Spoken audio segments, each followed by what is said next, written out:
Dia syuk la i baladangi yo no booster dose la ni operation dose ba ke immunity kata ka borbat kadang klan syuk banilek persyak kan nama dai la dia mangahi nglayo mo nga experience la dia nglayo mentang ai na dok bangayo hau Januari hadu mentang ka bayong klik ngam yo syuk.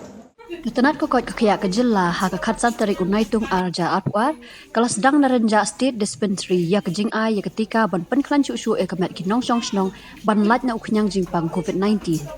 ya kan ketika latip kum ke booster dose ya kan kejing ai tika la pelat patba da WMLA kathan uba Charles Pingru haringkat kejing don lang ke state immunization officer Dr. B Manar nolor kiwe ki he ketenat kokot kekia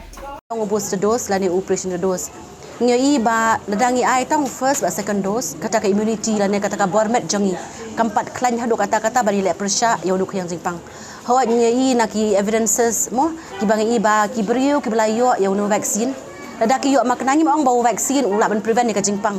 henry ladangi ai unu tika ladangi yo ru ya kan ka jingpang lo ngim sitam syuk kan mo ngim la syuk ban ngim yap syuk de bangi duna ka jing hospital dia syuk la i baladangi yo no booster dose la ni operation dose ba ke immunity kata ka borbat kadang klan syuk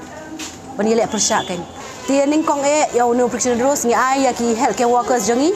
ki frontline workers but ya ki ndru post dem seneng te yo ni la yo ya barok ki government CVCs henry ya kan ke operation dose pada ya ki bakat plus dem seneng ngim shim yo ban ai ya ki haka door long haka free of cost tang bangi la lu benai jun hagi private hospital but ya kani la ai tang ha woodland hospital ha po state jangi namar batang ka woodland hospital ka bathit ya unu vaccine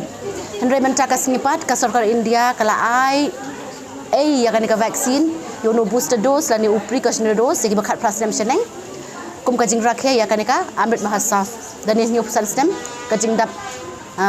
jongka jing rakhe lai lu yo India dia mentaka singa sedang hang ni hadu jing syang ai bersedang borok ka state tinggal sedang mentah ranja but nang ni syakmat ngan ai syabara khoi ki